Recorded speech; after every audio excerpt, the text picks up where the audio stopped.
Welcome, everyone. This is the Fossil Fuels Drive Plastic Proliferation talk that is being presented by the UCSF Earth Center and Office of Sustainability, which is part of a series of UCSF Earth Day events.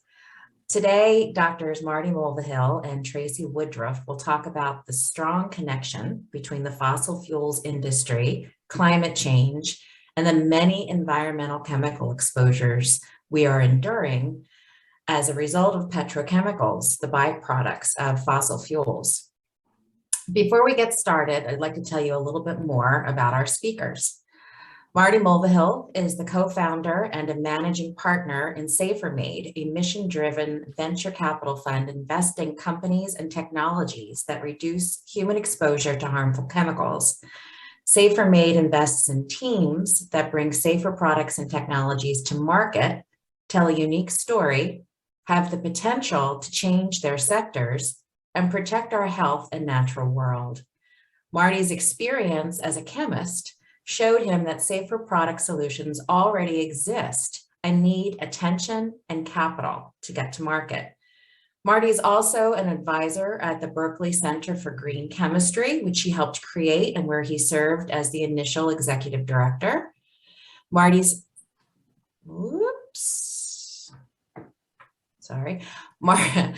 has helped develop technologies that help provide access to clean drinking water and the creation of safer chemicals and materials based on biological feedstocks.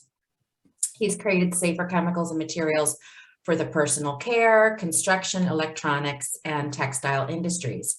Marty received his PhD in 2009 from the University of California, Berkeley in chemistry.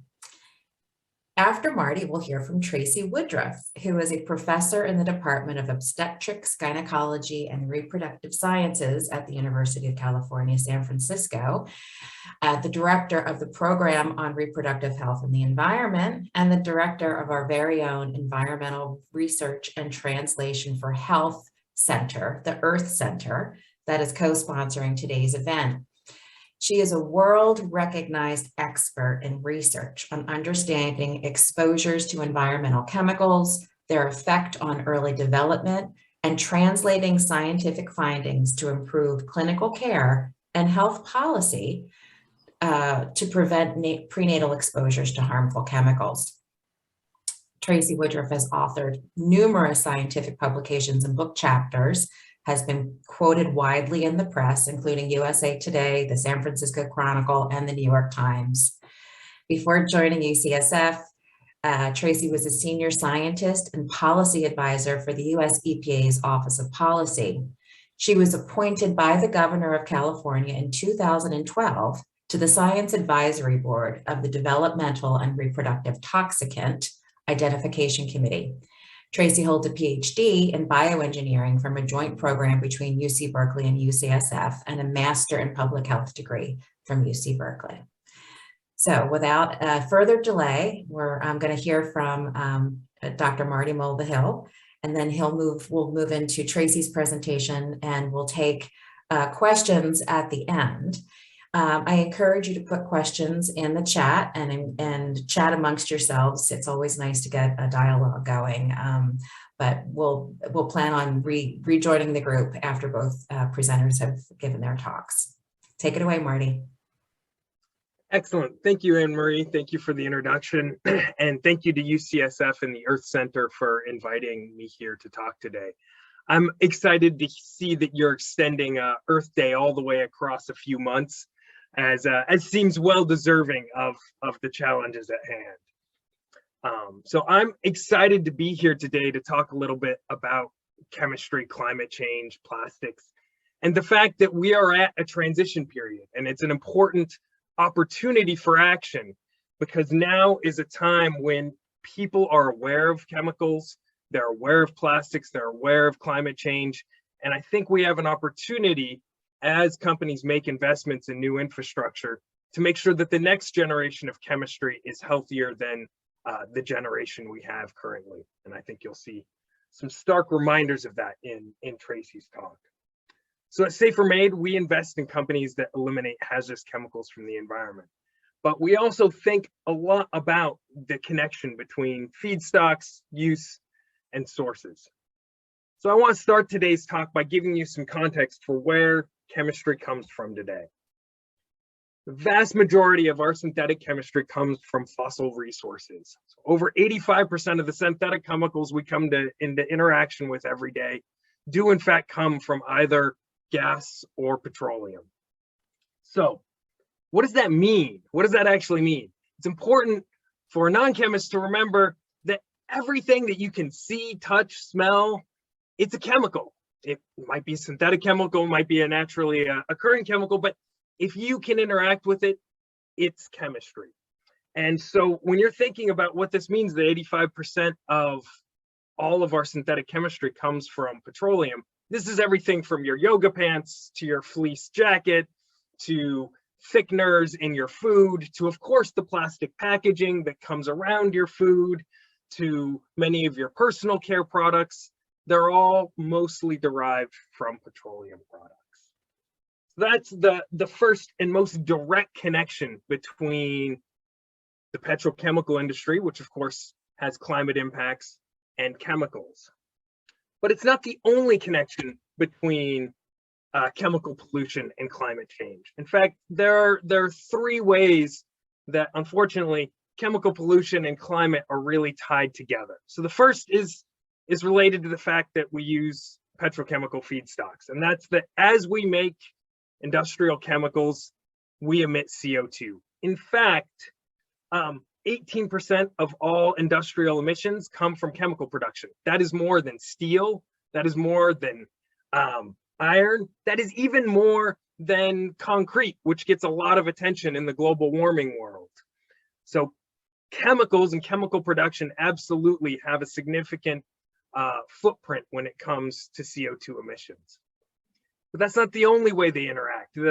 There was a report that came out earlier this year from the Government Accountability Office showing that over 3,200 of our hazardous chemical sites in the United States are in areas that are at risk from climate-related natural disaster events. So floods and fires, things along that nature. And we've seen this, right? We've seen this in Louisiana, we've seen it in Houston.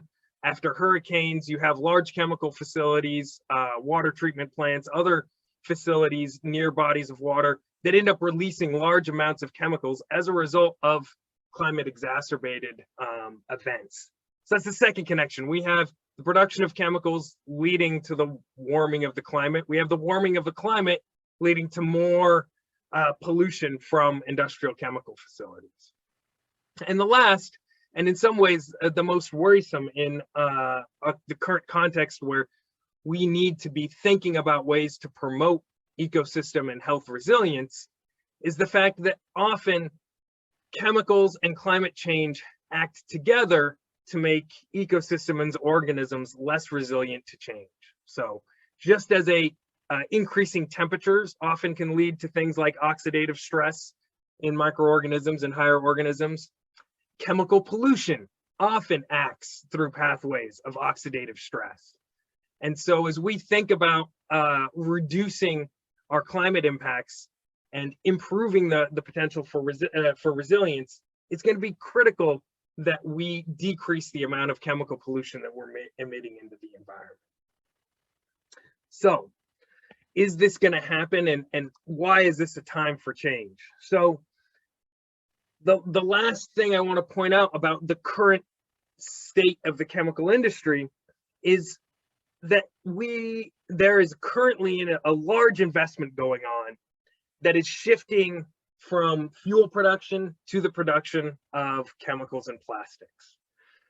As fuel production decreases slightly, the increase is more than offset by the demand for plastics and petrochemicals. So the IEA predicts that over 60% of oil demand will actually come from plastics and chemicals in the near future.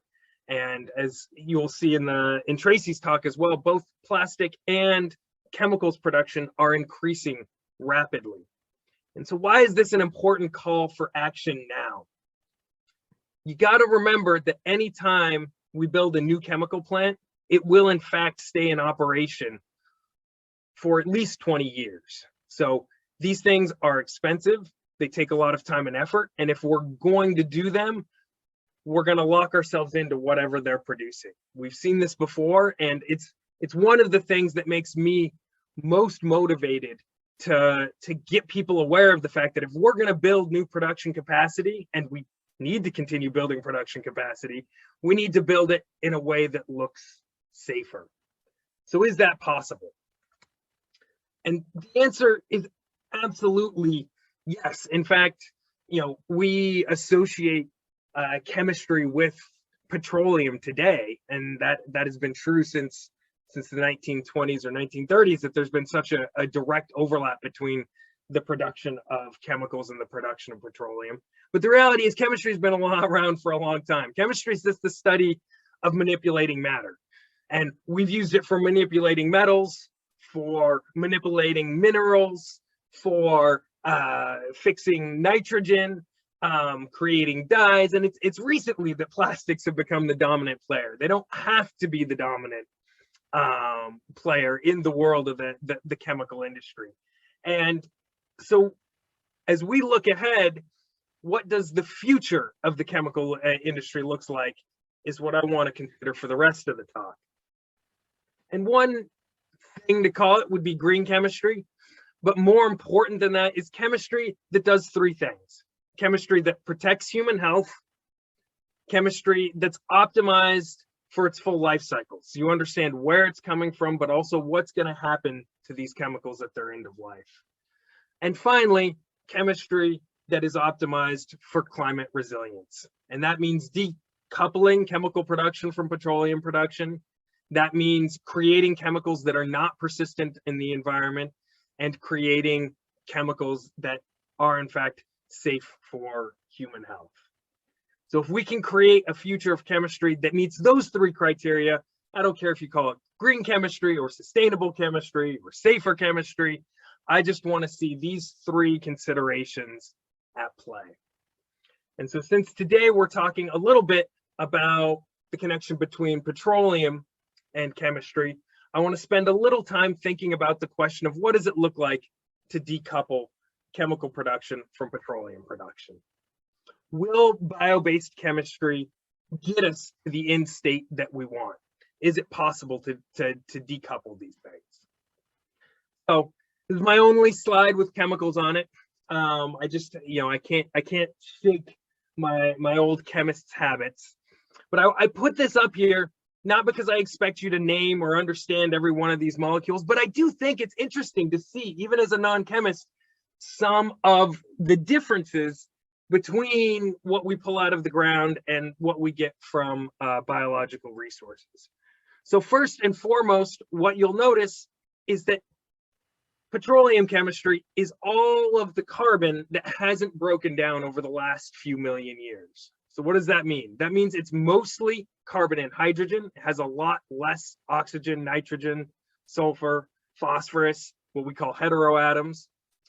So it's already what has stuck around for a long time. Should it really surprise us that when we make small modifications or halogenate some of these feedstocks that they end up sticking around for a longer time? The answer is no. We're starting with something persistent. We're adding to it in non-natural ways. It is in fact going to stay in the environment for longer. So I think the first and most important potential advantage of shifting from a petroleum-based set of chemistries to a biological-based set of chemistries is the reduction of persistence in the environment. Now, that doesn't mean it's all good, because biological chemistry, while is more likely to break down in the natural environment, it's also more likely to be biologically active because it's being produced by organisms today. So I think when it comes to things like endocrine disruption and health and safety, just because it comes from a biological resource doesn't mean it gets a free pass compared to petroleum chemistry.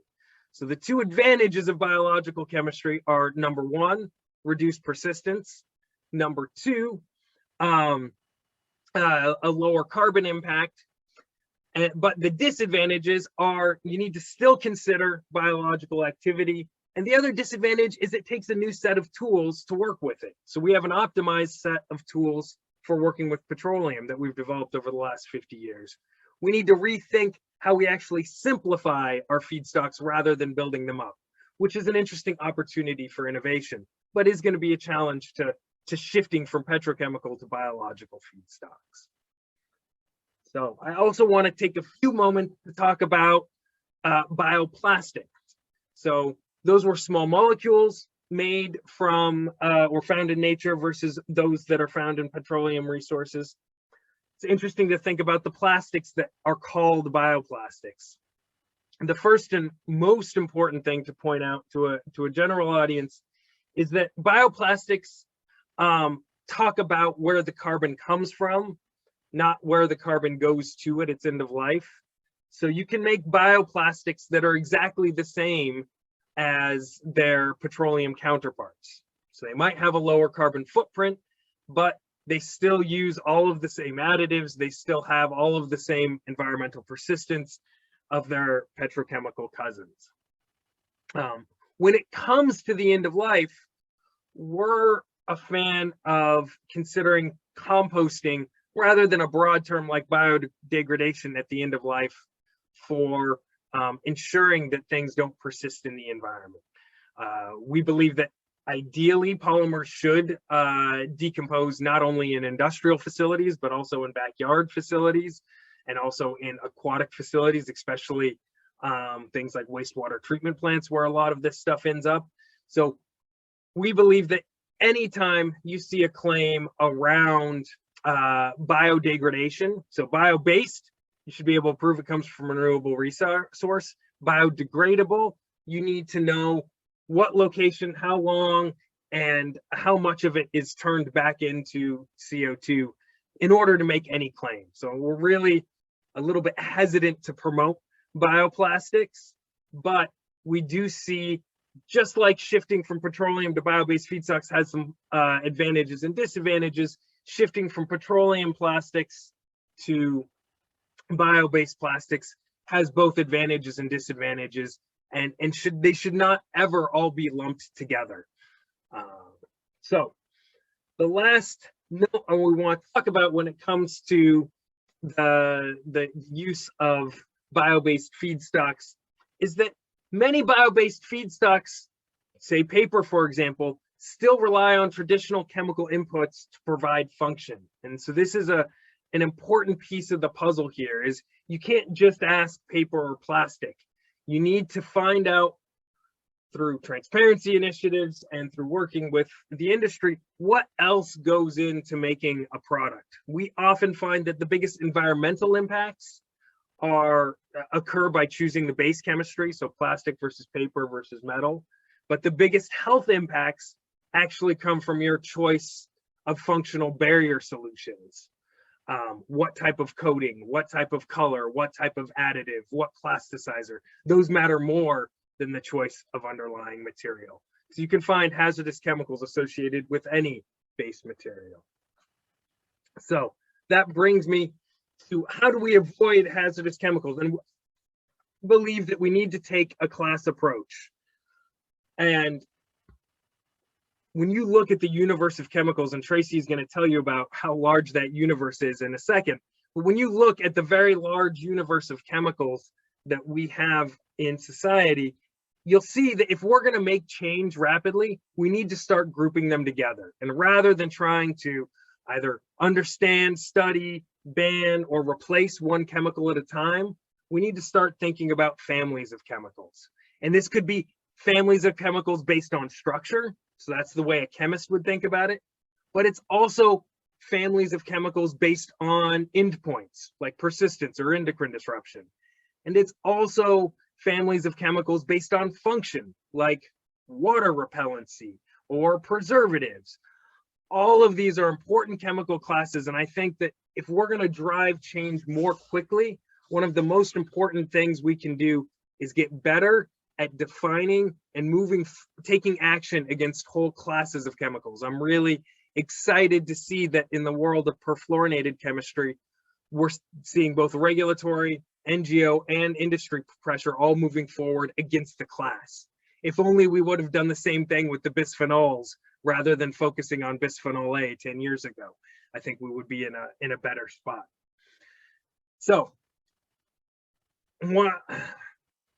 this is what I think we need in order to create a future of chemistry that is less attached to the petroleum industry and more focused on climate resilience and health. So what are the tools to get us there?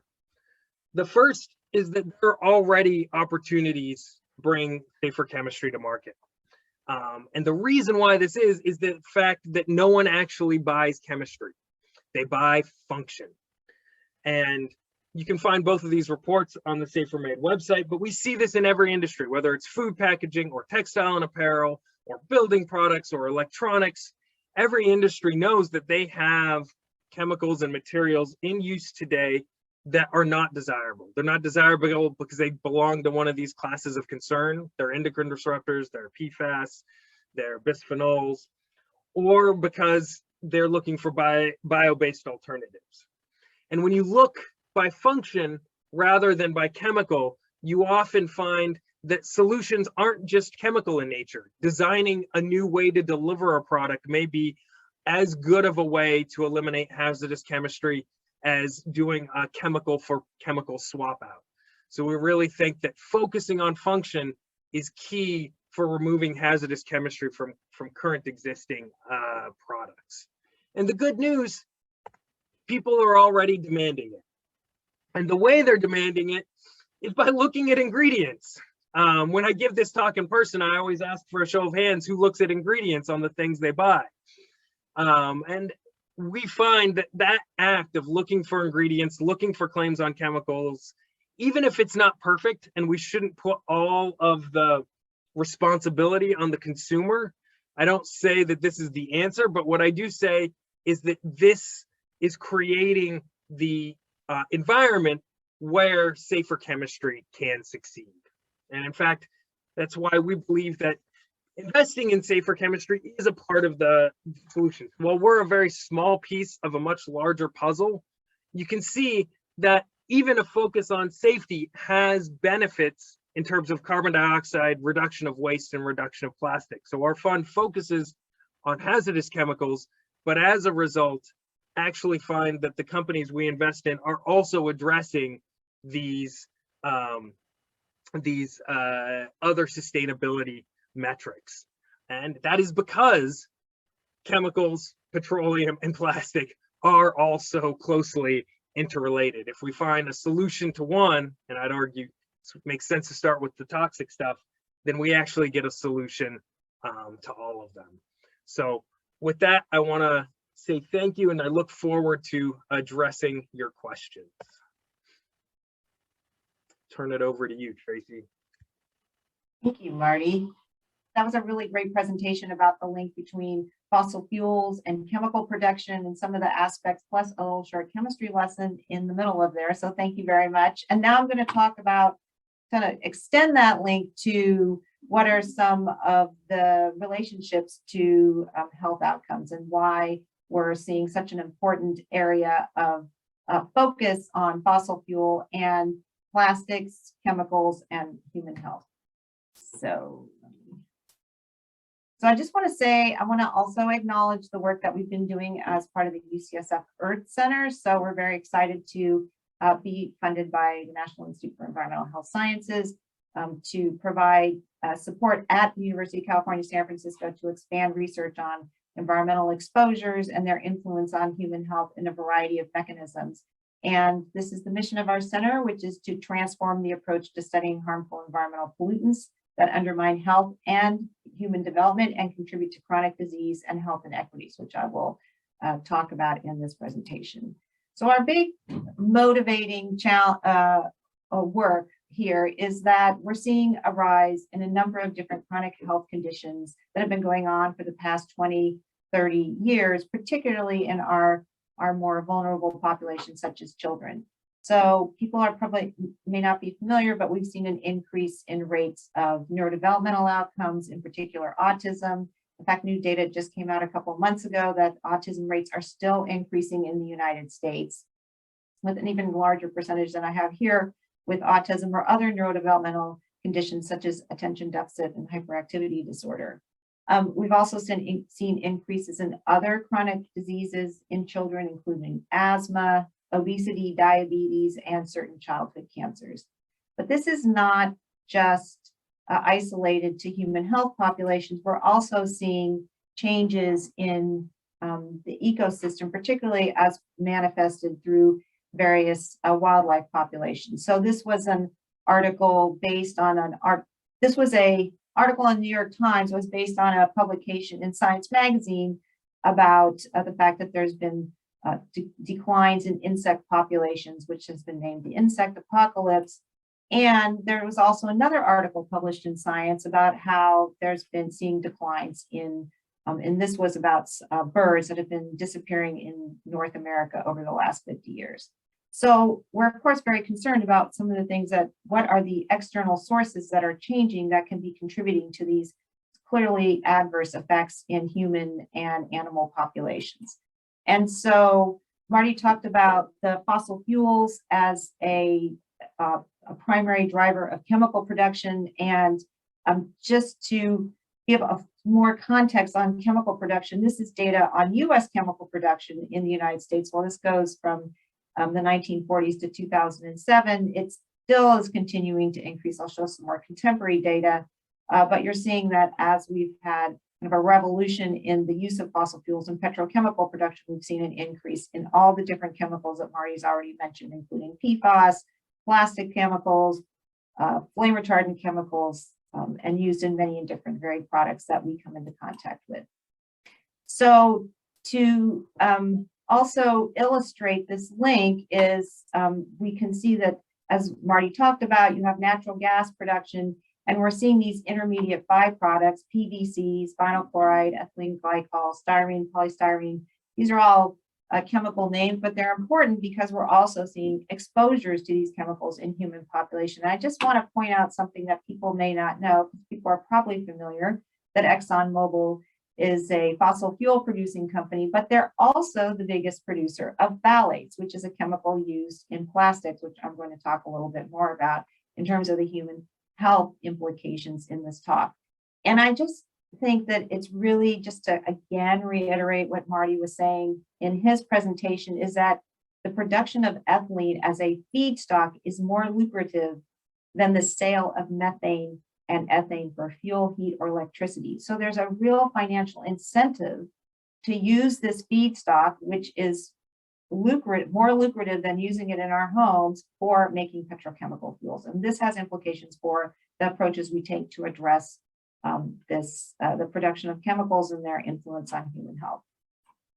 Oh, and I wanted to also say that I was going to talk about phthalates, which is kind of the next intermediate step in this chain, is also an important precursor to other types of chemicals that we see now released, used, and measured in human populations. So this is from a recent article that came out about looking forward from 2000, which talks about two important aspects.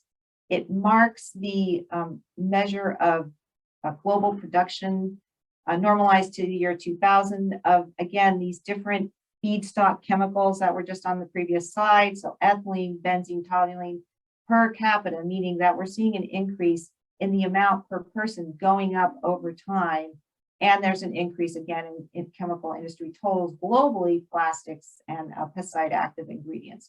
So it's not only in the United States, but it's also global.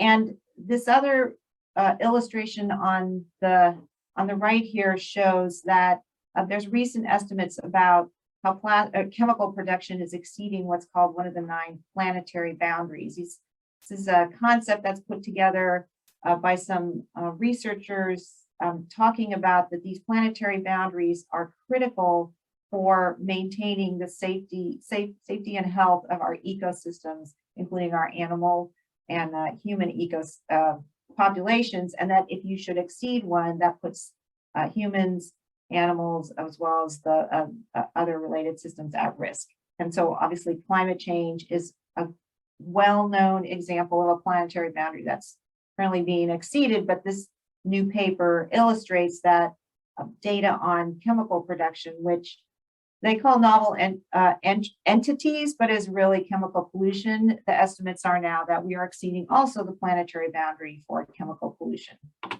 So this is why, one of the reasons why this is so timely to be talking about this issue, because clearly if we're seeing these indicators, there's important aspects that need to be addressed here.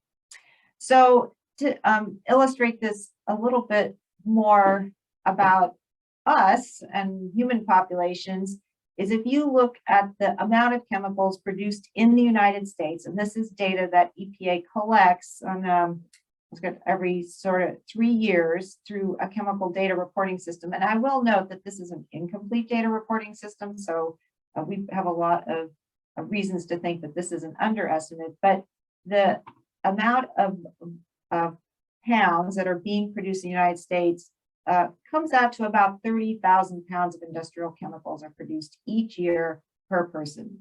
So that is a lot of chemicals. So it's inevitable that we are all going to be exposed to these many and varied chemicals that are being produced primarily from fossil fuel feedstock. So Marty already talked about the many and various products that use chemicals in their production. So there's many different products in your home, including building materials, furniture, carpets, etc. The many different types of products that you have in your home, cleaning products, personal care products. And then these pollutants these chemicals don't stay bound to materials, but they get out and about and they accumulate in various media or their runoff. So you can get exposed to these chemicals in your drinking water, in your food supply, whether it's pesticides or packaging in materials. Also, air pollutants are another important source of exposure. And then I just want to note that people often can have higher exposures if they're working in certain occupational settings. And all of these various sources contribute to our ongoing contact with many different chemicals that then get absorbed into our bodies. So this is from a study that actually came out just today that we've been, it's part of our ongoing research looking at following pregnant participants and measuring both the opportunities for exposures, but actually measuring chemical exposures in their bodies. And this is from a large cohort consortium that we're part of that's funded by the National Institute for Health called Environmental Influences on Child Health Outcomes. It's about 70 sites across the United States, including Puerto Rico, that are following about 50,000 children in the United States. And this is part of our the work that we're doing to measure both chemical pollutants that are found in pregnant women and both those that we know are already there, but also identifying chemicals that we have identified as being that currently aren't measured, but we suspect that, and as we've shown, are being found in women.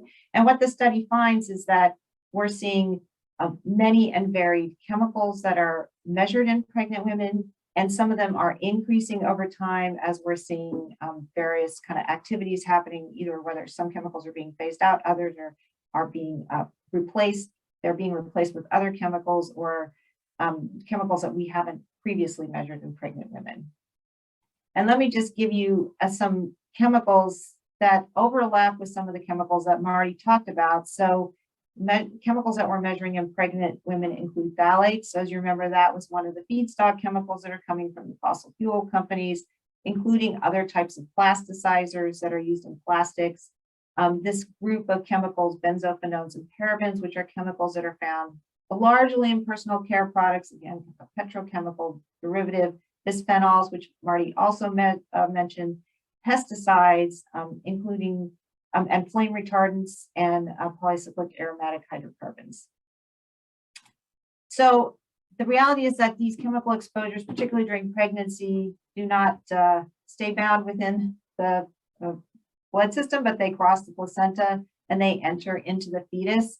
And this is a quote from the National Cancer Institute from a report they did on environmental contributors to carcinogens a number of years ago, where they concluded that to a disturbing extent, babies are born pre-polluted. So every person who is born already has exposures to many of these different these industrial chemicals even before birth. So why do these chemicals matter Marty showed their chemical structures, and what is important about them is they can have many different types of influences on biological processes that can be particularly important development because they're unique and happen only during that developmental period. Perturbations to those biological processes during development can permanently alter the trajectory of physiological systems such that it will manifest into health effects that can be observed right at birth, can be observed in childhood, such as some of these child health outcomes we're observing increasing, or may not manifest well into adulthood. And one way that chemicals can do that is they can influence hormone systems in the body. And these chemicals have been, one group of ways they've been talked about is endocrine disrupting chemicals. And that's because they can either mimic hormones, compete with hormones, they can cause hormone levels to go down, they can cause hormone levels to go up, but in whatever their mechanism by which they do this, the fact that they're changing hormone levels during development has the influence of downstream health consequences. And so these are some of the health effects that have been, for example, can influence female reproductive health, such as early menopause, breast cancer, polycystic ovarian syndrome, endometriosis, infertility, irregular menstrual cycles. They've been linked to earlier ages of puberty and adverse pregnancy outcomes. And some of the chemicals, again, that are the same chemicals that we have seen that I talked about are some of these phthalates. So you're showing up bisphenol, pesticides, and perfluorinated chemicals, the same chemicals that we're also measuring during pregnancy in people. 100% of people who are exposed to these, and not just one, but many of these at the same time. So the number of chemicals that are registered in the United States, have been registered, is around 80,000. There's about 40,000 that are actively being used in commerce, just part of the updated Toxic Substances Control Act. As you can see that Marty talked about some of the uses: food contact materials, building materials, personal care products, and child care type articles. But I'm going to talk a little bit more about phthalates as illustrative of this chemical class that comes from fossil fuel and it's a fossil fuel feedstock makes phthalates. And what does this mean in terms of human health? And I just think it's amazing because what makes the chemicals flexible in terms of their uses means they're also used in many and different types of uses that then we come into contact with later, whether it's in the healthcare system and through medical equipment, tubing. Phthalates is used in plastics. One of their functions is that they can make hard plastic soft and rubbery. So you can see they're used in many different types of applications related to that: medical, coating for pharmaceuticals, building materials, vinyl flooring. So many different types of plastic applications have been used in baby products. They're also can convey scent, so they're in many different types of scented products, whether it's personal care products or other types of materials are also found in new cars and art supplies. So their uses, I have not described all their uses, but those are some important ones that we've focused on. And so subsequently, as we've shown in our new study, as have been shown in other biomonitoring studies, all the way back to when the national biomonitoring programs were started in the United States, really and enhanced in the United States, is that everybody has phthalates. And phthalates are a pretty classic endocrine disrupting chemical. They can influence levels of testosterone in the body, meaning higher levels of phthalates leads to lower levels of testosterone.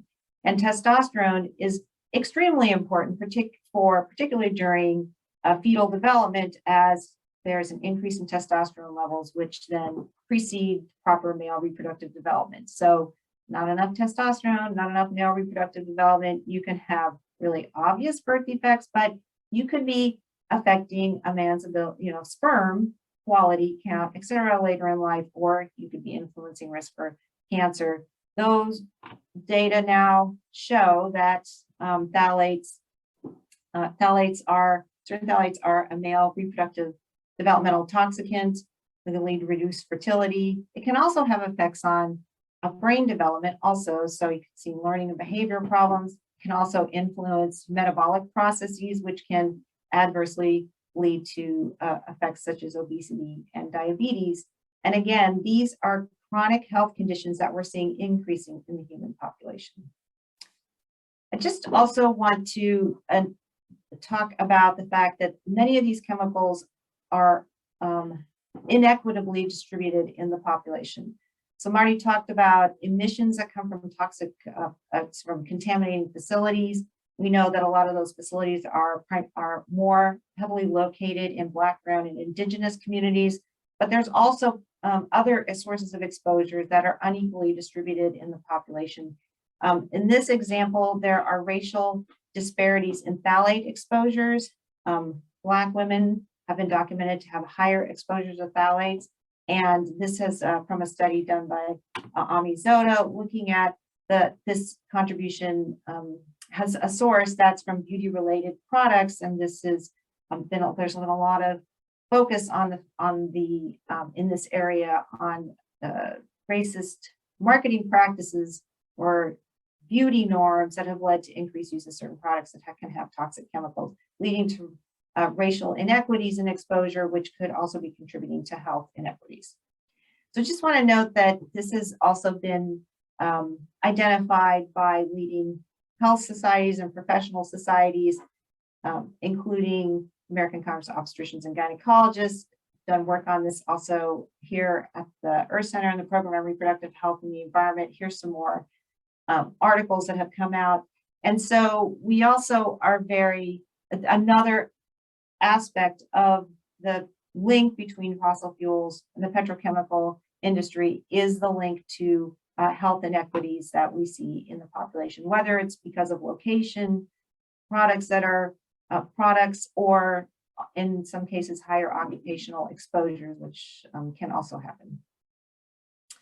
So now I'm going to talk briefly about one opportunity that we have to focus on systemically reducing exposures to chemicals which have been identified to adversely harm human health. And that's through the Toxic Substances Control Act. And I just want to say that sometimes regulating a substance can be a great driver of innovation. So if industry sees that that there's going to be a regulatory activity to reduce or ban certain substances that can force a change to a different substance, which in the right policy scheme, which we've talked about in terms of chemical classes and not having regrettable substitutions, could result in an improvement in both use and exposures. So Toxic Substances Control Act is the primary law in the United States that's administered by the U.S. Environmental Protection Agency that governs industrial chemicals in commerce. I mean, there are other laws, but this is one important law, and they cover commercial consumer product use chemicals. All the chemicals that we've talked about fall under the Toxic Substances Control Act with some exceptions such as pesticides. And so TSCA was amended in 2016, and it puts a lot of authority in the U.S. Environmental Protection Agency to address chemicals. I mean, there's a lot of details in this we can talk about later, but there are key decisions that are being implemented in terms of identifying risks from chemicals, as well as the implementation of actions to reduce those risks.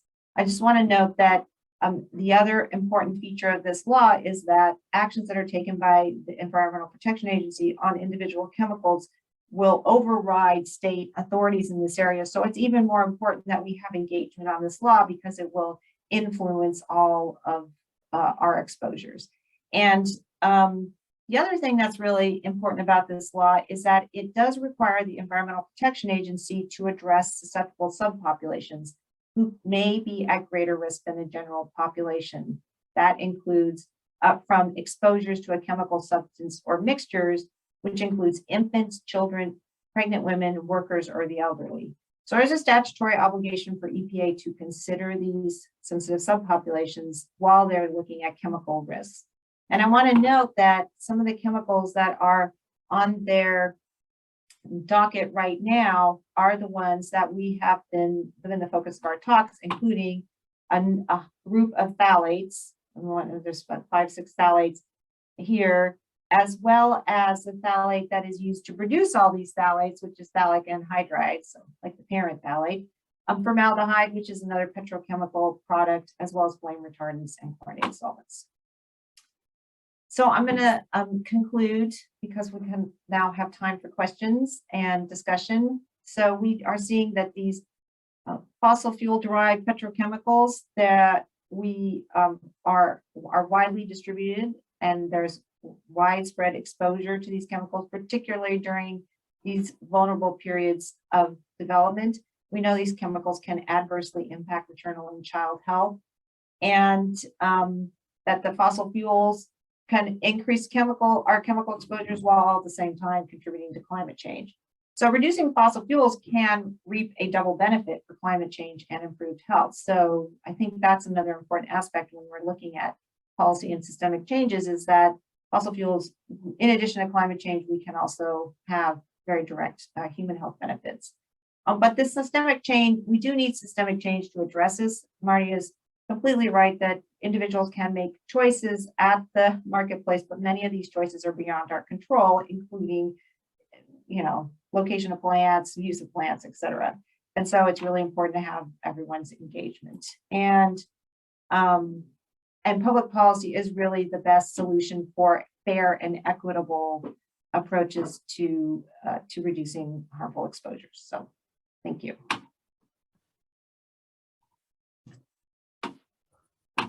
Thanks very much, Tracy. That was great. We have time. We have about 10 minutes left for audience questions. I noticed there was some chat. So if you would like to ask a question to either Marty or Tracy, please, you can just raise your hand and I can call on you.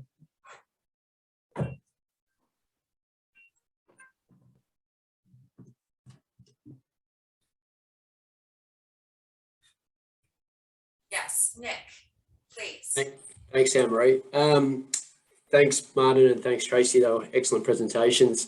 Just thinking about, obviously, consumers having an impact in terms of motivating a move to safer, greener chemistry. What other incentives or drivers can be used to motivate industry to move away from using these petrochemicals, or using the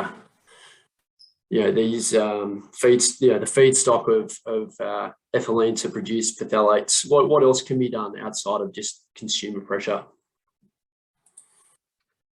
Yeah, there's a number of things that can be done to motivate the transition, and I think that one thing that should be mentioned right up front is that for any of these shifts to occur, you have people that are going to be, whose incentives are aligned against it, and people who are aligned for it.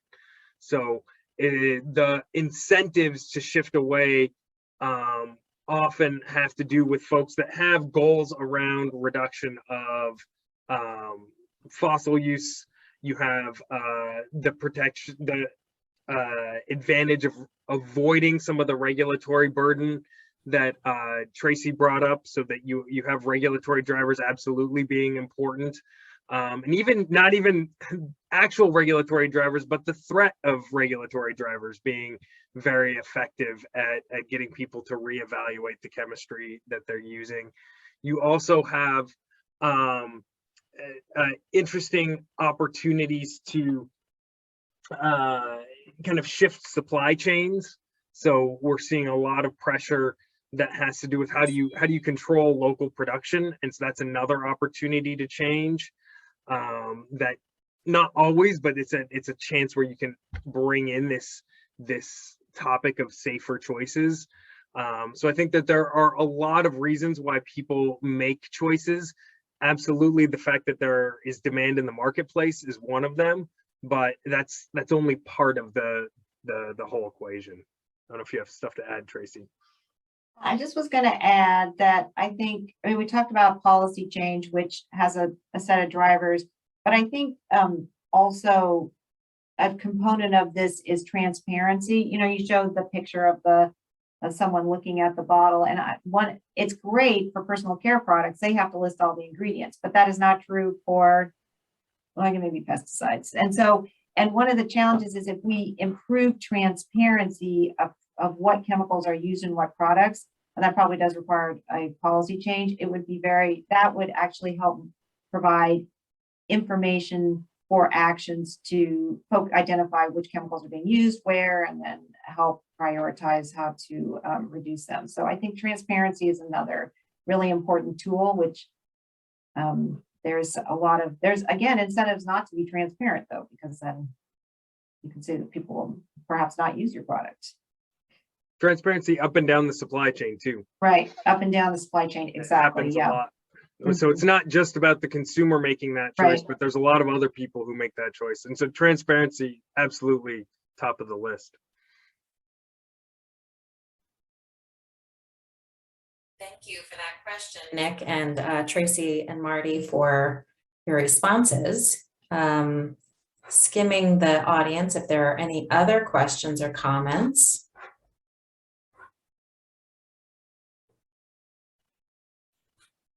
Are you able to hear me?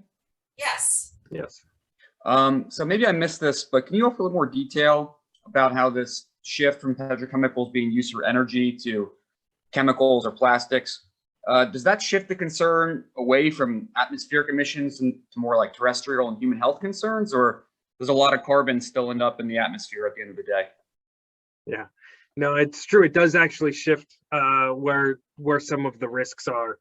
But now it becomes a complicated story, right? Because you do still have emissions associated with chemical production. Like I mentioned in my talk, there's a significant number of emissions, even when you are focused on making chemicals, but it is smaller than if you were just to burn it all for energy, right? So the truth is you are shifting some CO2 emissions to many more emissions into the environment.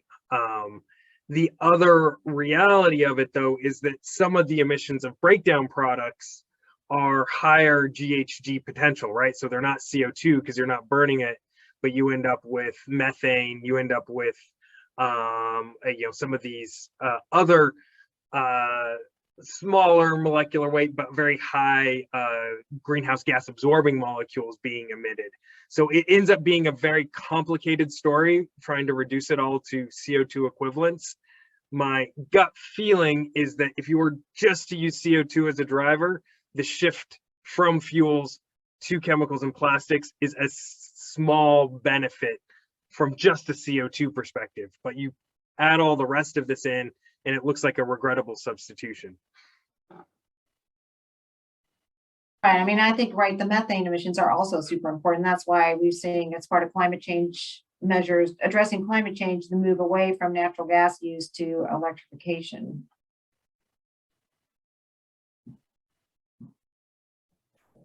Great, thank you for that question, Kyle. Any other comments from or questions from the audience? We have about 5 minutes left. Hi, I have a quick question. That was super informative, and I was really curious. Marty, you had mentioned that with a lot of these transitions shifting to greener chemicals, we want to start in a new life cycle of building a new production facility, but a lot of these companies are pretty locked in their current production. So are any of these changes possible given if we don't do any infrastructure change? Like, can anything be implemented in their current infrastructure? Yeah, there are opportunities to work certainly around the edges in the current infrastructure. You can reduce emissions, you can shift to slightly better products. But the reality is this is about, and this is where a lot of the challenge comes when you work with the chemical industry, you do have lock-in of plants. So when you build a chemical plant, and this is the great example is MTBE. It used to be a fuel additive in California before we started using ethanol. MTBE plants were built in the Middle East to serve California's market. California then found that it was a groundwater polluter, and so we stopped using MTBE in our gasoline, shifted to ethanol, which is the current thing that we use as an additive to lower particulate emissions. That MTBE, the production facility didn't go down. It didn't stop producing MTBE. It produced just as much and sold it into Middle Eastern markets. as a fuel additive. And so to your point, when we traditionally have built chemical infrastructure, we are building it for the next 20 years. And while it's important to fight for the regulation of the existing infrastructure, I do think as a change agent, we have to focus on the stuff that isn't built yet. And we need to invest in the next generation, being one, more flexible for just this reason, and two, focused on producing things that are not harmful. Yeah, but I mean, Marty, that's a good point though about it's a global marketplace, right? Petrochemicals are global. I think some of the increase we're seeing growing is also going to adversely influence the global south. So I think in some ways, some of the policy solutions also, I mean, that, like you're saying, that's a regrettable substitution, MTBE, right? Like California said no, because it was making groundwater smell also. And then, but then it just shifted, just like we see chemicals shift from chemical to chemical, you also see marketplace shifts. So, you know, there's been some interesting discussions going on about, you know, because we have a global attempts at a global treaty on climate change. But there's also now some action around global treaties around plastics, right? So I think as the marketplace is global, we also have to think globally about some of these solutions, because it will just shift the problem, not necessarily solve the problem. Allie, did you want to say something? Sorry. Yeah, thank you. I was looking for the hand raising thing, but I couldn't find it. Two questions, I guess, for Marty. One is, or Tracy, actually, the plastics treaty. I want to ask you. It looks like it's impossibly speedy. The projected results of it, and I'm wondering if you can address that. But Marty, you know why I'm interested in this. Is it fair to say that the petrochemical build, at least in the United States, I know petrochemical build out, the facilities and crackers are located close to rivers and oceans for the most part, right? And so is it fair to say it's a significant source of ocean pollution, and that the effects that we're seeing, and health effects, or risks that we're seeing in human organisms could apply just as much to marine organisms? Yeah, I think that it's a couple things in there, but one, yes, a lot of the fossil fuels are often actually the marine microorganisms. That's what fossil, that were around 300 million years ago. So there's a reason why, as the land shift and move around, we actually do still see a lot of these petroleum deposits near the oceans and near waterways. So one, you're correct about that. Two, they're at greater risk from flood and other climate related pollution. So you have mechanisms for release. So that's also correct. And then I would say the third piece that you also bring up is that just like you have endocrine disruption in humans, you absolutely do have a very similar hormone disruption that inhibits reproductive viability. I mean, Tyrone Hayes's work on this is one of them, but there's lots of other folks who've done a lot of work showing that, yes, there is environmental endocrine disruption that is in fact impacting the ecosystem resilience around all of this build out. Okay. Thanks. Yeah, just to add, I mean, these chemicals are measured many of them are measured in animals that are far, far from their source, right? So flame retardants are measured in animals up in the above the Arctic Circle, etc., birds, polar bears, whales. So it's definitely also influencing non-human animals. Just in terms of the plastic treaty, it does seem like it's moving very fast. I mean, I've just been reading about it and talked to someone who's been working on it. I think what people have agreed on is that they can start negotiating on the plastic treaty. That's been very quick. But of course, the thing about these treaties, like a lot of the key parts of it will be in the details of how the treaty is worked out. And I believe that that's going to be, has been initiated and is going to be ongoing. Maybe Marty, I don't know if you're involved in it, Marty. Yeah, not enough to add much more. We hope to be invited to the treaty negotiations. I think Jessica had a question. Yeah, I was just curious. You mentioned, Tracy, the next round of chemicals undergoing TSCA review, and just wondering if you could share some insight of things that you might be looking for that could be advances to the process or maybe potential red flags or pitfalls that you're keeping your eyes on.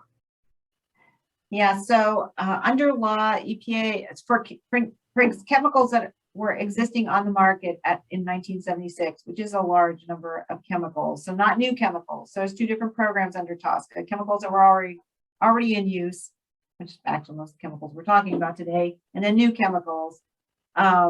It is dealt with in a different part of the law. So under the existing chemicals program, EPA is required to do a risk evaluation for each of those chemical substances. I think what we'd like to see EPA move towards, one big thing is what Marty was talking about, is looking, it is possible to look at them as a class of chemicals. That is possible under the legal statute.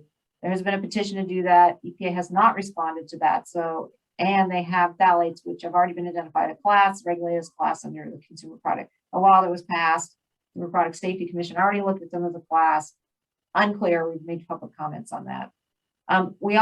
They've also been using what we have recommended as a method to evaluate the science, which is called a systematic review, but it's basically a transparent, pre-documented approach that uses the best approaches to evidence evaluation to evaluate that science.